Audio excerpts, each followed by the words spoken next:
પોતપોતાના પરમાત્મા, ઇષ્ટ દેવતા, માતા પિતા અને ખાસ આપણે સાસુ સસરાને આપણે યાદ કરવાના છે, અને આપણા ગુરુજન. આ ચાર તત્વો એવા તત્વો છે કે જે તમારી પાસે કોઈથી કશું માંગતા નથી, માત્ર ને માત્ર તમને આપે છે. આ કોક જ ગુરુ એવા હોય છે કે જે શિષ્ય પાસેથી અપેક્ષા રાખતા હોય છે. જનરલી ગુરુ આપવા માટે બંધાયેલા છે, માતા પિતા પણ આપવા માટે બંધાયેલા છે, અને સાસુ સસરા આપણી પાસેથી કશું લેતા નથી, આપે છે. હા, બદલામાં આપણે સેવા કરતા હોય છે, માતા પિતાની કરતા હોય છે, સાસુ સસરાની કરતા હોય છે. તો પરમાત્માની અસીમ કૃપા આપણી પર વરસેલી છે.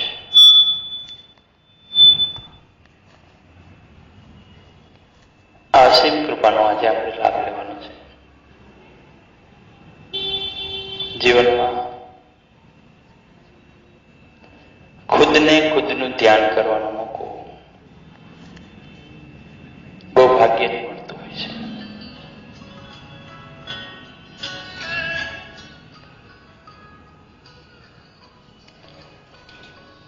ખુદનું ધ્યાન, ખુદની શક્તિઓનું ધ્યાન, ખુદના વિચારોની અંદર પરિવર્તન.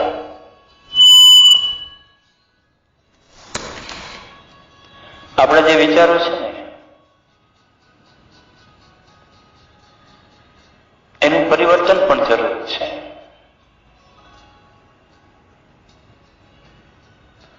આપણે ઘણીવાર સંકલ્પો કરીએ છીએ કે આપણે આપણા વિચારોને બદલી નાખવા છે,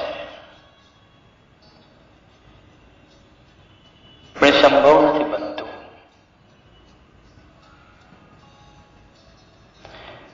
ઘરે આપણે જયારે કલર કામ કરાવતા હોય છે ત્યારે એક કલર ઉપર બીજો કલર મારી દઈએ ને તો કલર કર્યો એવું લાગે તો છે, પણ બરોબર કલર થયો નથી એવું પણ ખબર પડે છે.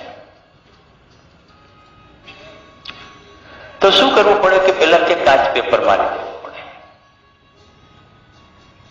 પછી કલર કર્યો હોય ને તો ફેર પડે, અથવા તો કાચ પેપર માર્યા પછી અસ્તર મારી દેવું પડે,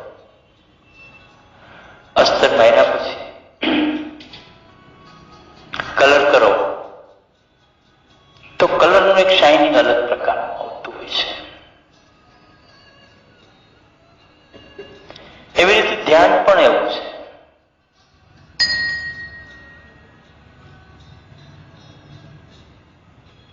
અને આપણા સંકલ્પો જયારે ફળીભૂત નથી થતા ને એનું કારણ શું છે? આપણે અંદરથી આપણા શરીરને ધોતા નથી, સાફ નથી કરતા. આપણું શરીર બહાર તો સ્નાન કરી લઈએ છીએ આપણે, પરંતુ અંદરનું સ્નાન નથી કરતા. હવે અંદરનું સ્નાન કરવા માટે પ્રાણાયામની જરૂર પડે છે.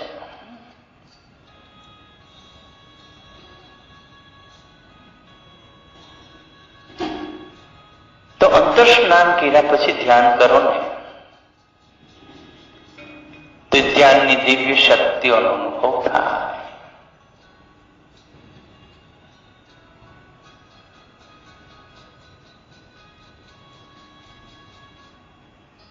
હનુમાનજી મહારાજનું જીવન ચરિત્ર તમે જુઓ ને, એક વખત પર રામ પાસે એને કશી અપેક્ષામાં કરી નથી, કાંઈ માંગ્યું જ નથી. રામે જ્યારે જ્યારે આપવાની કોશિશ કરી ત્યારે હંમેશા એને ના જ પાડી છે કે મારે કશું જોતું નથી, કારણ કે આખા જગતને જે શ્વાસ આપે છે એનો પુત્ર છે, પવન પુત્ર. આખું જગત એની શક્તિના કારણે તો ચાલે છે. એટલે હનુમાનજી મહારાજે આખું જીવન રામને મદદ કરી છે. રામ પાસે કોઈ જાતની મદદની અપેક્ષા વગર. એ મારો તમારો શ્વાસ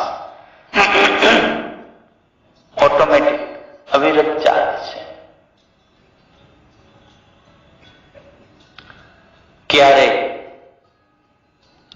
શ્વાસ ન ચાલે એવું બનતું નથી.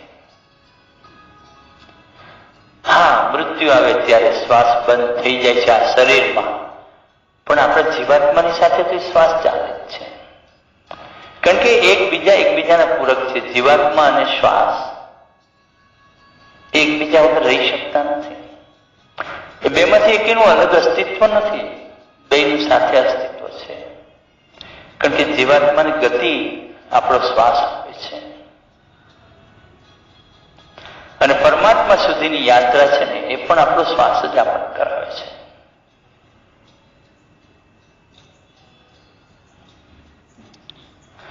આપણે પરમાત્માને આકારમાં જોવા માટે ટેવાયેલા છીએ.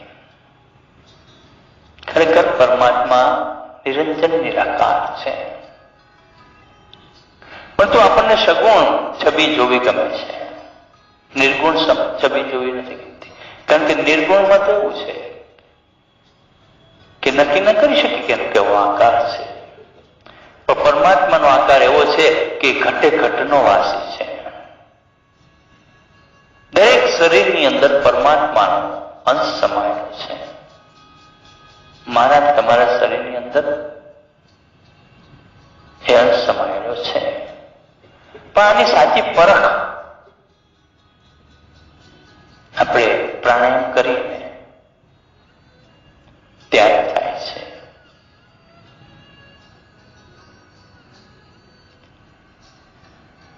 તો બ્રહ્માંડમાંથી આશીર્વાદો સતત આપણી પર વરસતા હોય છે. સતત ને સતત ચાલુ હોય છે.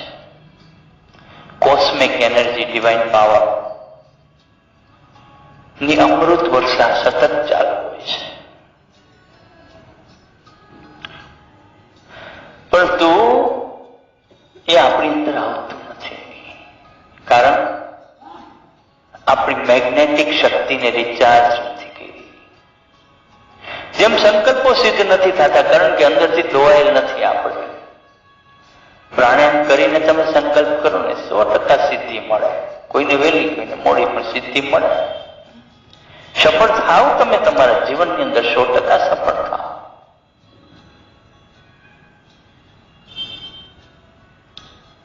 પરંતુ સફળતા નથી મળતી, કારણ એ છે કે આપણો શ્વાસ છે એની સંગતિ નથી કરતા, અંદરનો મેલ કાપતા નથી, ધોતા નથી. તો અંદરનો મેલ ધોવાનો છે, અંદરનો મેલ કાપવાનો છે. અને અંદરનો મેલ ધોશો, અંદરનો મેલ કાપશો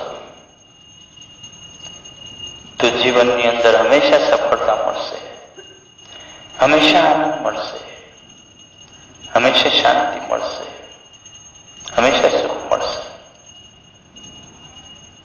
સુખો તમારી અંદર પડ્યા છે. સુખોમાંથી મુક્તિનો માર્ગ પણ તમારી અંદર છે. માત્ર તમારે તમારા આત્માને કંટ્રોલવાનો છે, જગાડવાનો છે.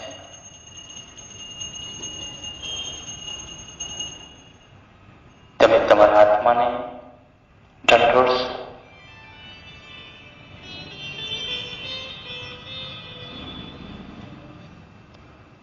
એટલે સ્વાભાવિક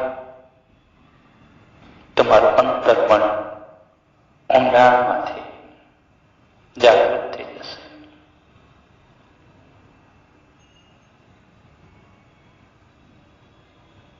અને અંતર્મન અંદરથી જાગૃત થઈ જશે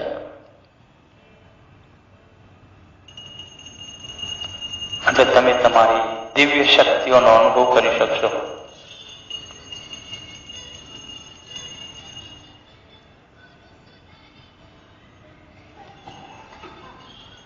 દિવ્યતાનો અનુભવ અંદરથી થશે.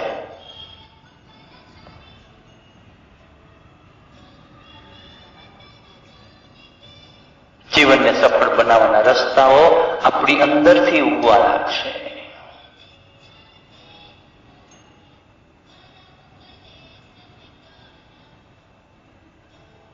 જીવનમાં ક્યારેય હતાશા નહીં આવે, ક્યારેય નિરાશા નહીં આવે. સદા આત્મવિશ્વાસ સાથે તમારું જીવન તમે જીવવા લાગશો.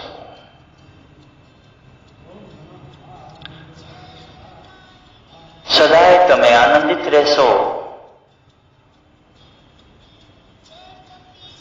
સદાય નિરોગી રહેશો. કારણ કે શ્વાસોની તાકાત જે છે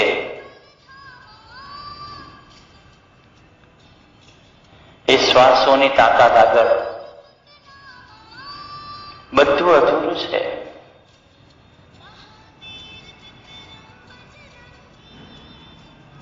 આપણી દિવ્ય શક્તિઓનો આપણે હંમેશા અનુભવ કરવાનો છે.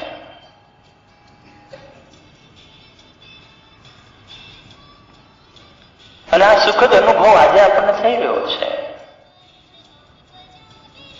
અશાંત મન શાંત પડી રહ્યું છે.